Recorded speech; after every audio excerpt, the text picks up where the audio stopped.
नमस्कार, आप देख रहे हैं 10 कदम। आपके साथ मैं हूं कंचन डोगरा नेगी।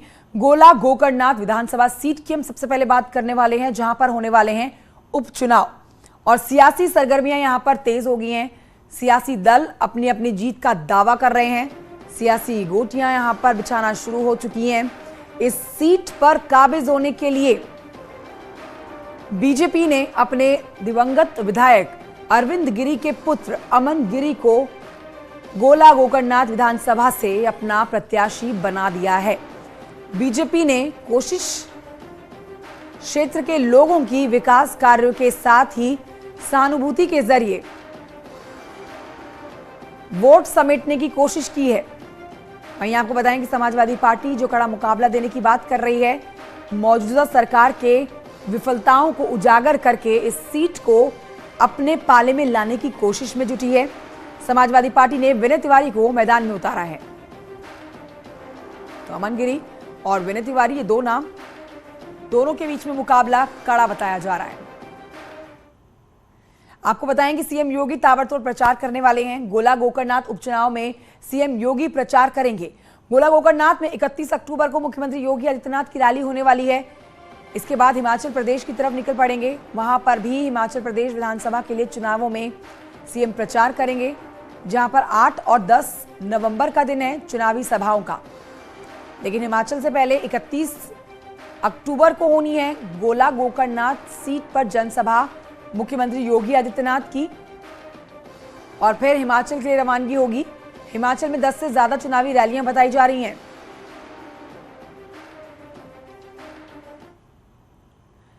तो यूपी बीजेपी ने उपचुनाव को जीतने के लिए अपनी कमर कस ली है। गोला गोकर्णनाथ सीट पर चुनाव प्रचार तेज कर दिया गया है। आज यूपी बीजेपी के अध्यक्ष पहुंच रहे हैं यहां पर, जहां भूपेंद्र सिंह चौधरी कई अहम मीटिंग करने वाले हैं। 3 नवंबर को होने वाले उपचुनाव के मद्देनजर बीजेपी ने 40 स्टार प्रचारकों की लिस्ट तैयार की है आगे की रणनीति तय करने के लिए। तो आज की बैठक बेहद अहम बताई जा रही है। भूपेंद्र सिंह चौधरी बीजेपी प्रदेश अध्यक्ष, जो कि आज महत्वपूर्ण मीटिंग में हिस्सा लेंगे, और ये मीटिंग जो है सीधे तौर पर गोला गोकर्णनाथ सीट पर 3 तारीख को जो उपचुनाव होने हैं उसको लेकर आगे की रणनीति तय करने के लिए ही है। हमारे सहयोगी इस पर जुड़ेंगे, जो कि और जानकारी देंगे। कितने बजे मीटिंग शुरू होगी, क्या मुख्य एजेंडा रहने वाला है इस मीटिंग का, ये हमारे सहयोगी बताएंगे। फिलहाल आपको बताएं कि इस समय गोला गोकर्णनाथ सीट पर जीत के लिए बीजेपी ने अपनी तैयारी पक्की कर ली है, और वहीं कड़े मुकाबले का जीत का दम समाजवादी पार्टी भी भर रही है। विनय तिवारी समाजवादी पार्टी के प्रत्याशी हैं और अमन गिरी बीजेपी के प्रत्याशी हैं। बीजेपी की ये सीट है और बीजेपी की विधायक के निधन के बाद ही इस सीट के ऊपर अब उपचुनाव होना है। सीधे रुख करते हैं लखनऊ की तरफ, जहां पर हमारे सहयोगी ऋषभ मणि त्रिपाठी इस समय गोला गोकर्णनाथ से मनोज शर्मा जुड़े हैं, और लखनऊ से मेरे साथ ऋषभ मणि त्रिपाठी इस समय मौजूद हैं। सीधे रुख करते हैं पहले ऋषभ मणि त्रिपाठी की तरफ। लखनऊ से इस समय हमारे साथ लाइव हैं ऋषभ मणि। आज की ये बैठक जो होनी है, जिसे लेंगे बीजेपी प्रदेश अध्यक्ष भूपेंद्र सिंह चौधरी, बेहद अहम बताई जा रही है। आगे की रणनीति तय की जानी है। आज की मीटिंग के मुख्य एजेंडे क्या रहने वाले हैं, कितने बजे ये मीटिंग शुरू होगी, और कौन कौन महान हस्ती इस मीटिंग में हिस्सा लेगी, डिटेल बताइए इस मीटिंग की।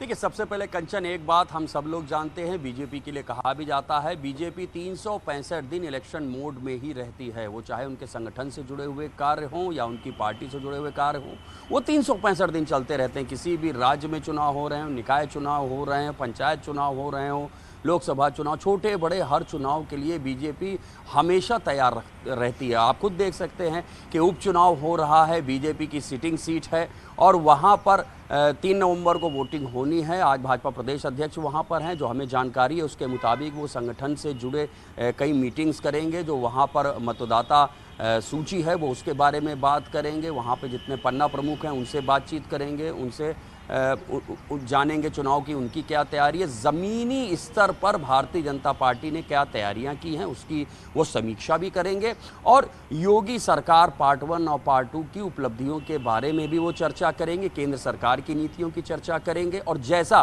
विपक्ष वहां पर घेरने की कोशिश कर रहा है भारतीय जनता पार्टी को, गन्ना किसानों का मामला उठाने की कोशिश की जा रही है, तो अब इस चुनाव के रिजल्ट से ही तमाम चीज़ें और साफ भी हो जाएंगी, चूंकि उस बेल्ट को गन्ना किसानों की बेल्ट माना जाता है। अरविंद गिरी वहाँ के बड़े नेता थे, 5 बार विधायक रह चुके थे। योगी पार्ट 2 में वो फिर जीत के आए, लेकिन उनकी मृत्यु हो गई। उनके बेटे अमन को बीजेपी ने उतारा है, तो एक जो स्वाभाविक सहानुभूति है वो अमन के साथ वहाँ पर है।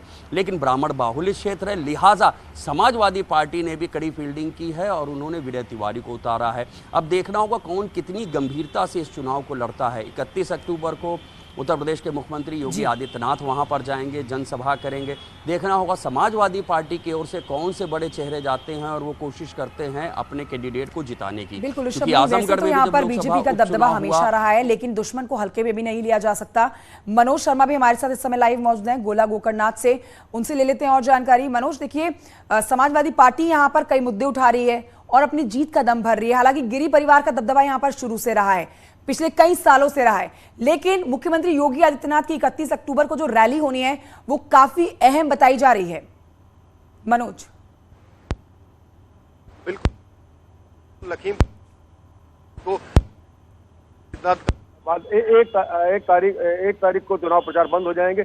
मुख्यमंत्री की रैली को लेकर बीजेपी कोई कसर छोड़ना नहीं चाहती। प्रदेश के अध्यक्ष भूपेंद्र सिंह चौधरी पिछले 2 दिनों से लखीमपुर में कैंप किए हुए। आज लखीमपुर खीरी में बूथ के संगठन के जो कार्यकर्ता हैं, उनके संगठन के जो लोग हैं, उनसे मिलकर आज रणनीति बनाएंगे, उनसे आज मीटिंग करेंगे।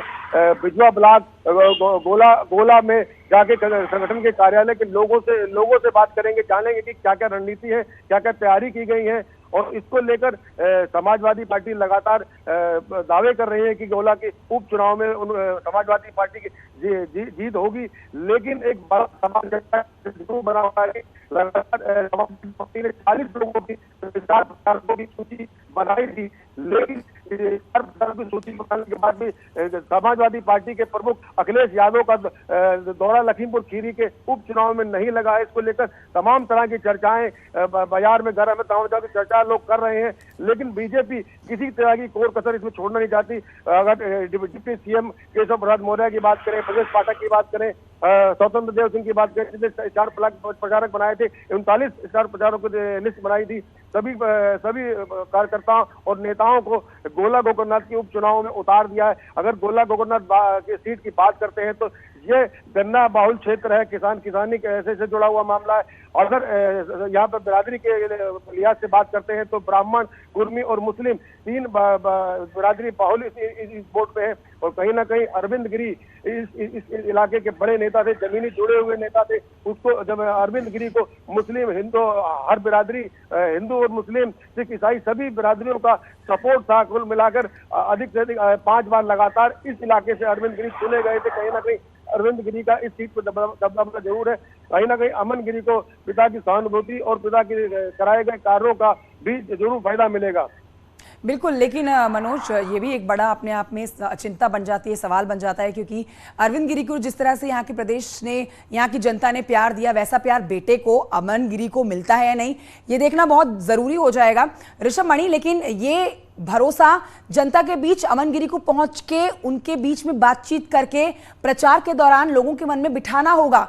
बेटे को, अपने पिता की प्रथा को, पिता की सत्ता को आगे चलाने के लिए एक बड़ा प्रेशर, और शायद इसी प्रेशर को कम करने के लिए मुख्यमंत्री योगी आदित्यनाथ 31 अक्टूबर को यहां पहुंच रहे हैं। और आज जो मीटिंग ली जानी है भूपेंद्र सिंह चौधरी की तरफ से, वो भी इसी रणनीति के तहत की जाएगी।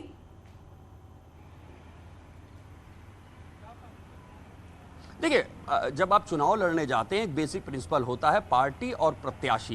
वोटर जब वोट देता है किस चीज़ को ध्यान में रख के देता है। वो कुछ वोटर्स ऐसे होते हैं जो सिर्फ पार्टी को देखते हैं, प्रत्याशी की ओर गौर नहीं करते हैं। कुछ ऐसे होते हैं जो प्रत्याशी को देखते हैं, कभी कभी पार्टी भी उनके लिए इमटीरियल हो जाती है। जब हम गोला गोकर्णनाथ की बात करते हैं तो अरविंद गिरी दोनों ही पैरामीटर्स पर खरे उतरते दिखाई देते हैं। 5 बार वो विधायक रह चुके थे। भारतीय जनता पार्टी का वहाँ पर एक बेस वोट है, अरविंद गिरी का अपना बेस वोट है।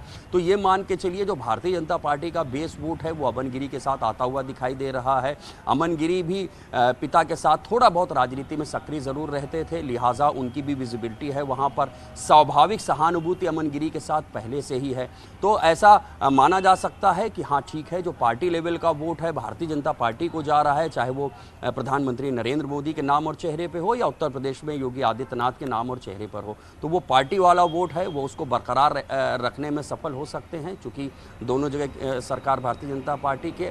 अब यही देखना होगा कि अमन गिरी एक प्रत्याशी के तौर पर मतदाताओं को रिझाने में कितना कामयाब होते हैं। सहानुभूति उनके साथ पहले से ही है, वो फील्ड में मेहनत कर रहे हैं। उसी के साथ ही भारतीय जनता पार्टी के बड़े से बड़े नेता, संगठन और कैडर से जुड़े हुए लोग भी उतर चुके हैं, लिहाजा वहां का चुनाव बहुत दिलचस्प होने वाला है। ये देखना होगा समाजवादी पार्टी की ओर से कौन सा बड़ा चेहरा गोला गोकरण नाथ के उपचुनाव में जाता है, प्रचार करता है। क्योंकि आजमगढ़ में इस बात की चर्चा जरूर होती रही कि अखिलेश यादव वहां पर नहीं पहुंचे थे और भारतीय जनता पार्टी जीती, और कहीं ना कहीं इस बात की चर्चा भी होती है कि शायद वो गए होते तो आजमगढ़ में भी एक अच्छा और दिलचस्प कड़ा मुकाबला देखने को मिलता। कंचन। ऋषभ मणि त्रिपाठी, बहुत शुक्रिया आपका। साथ ही मनोज शर्मा, आपका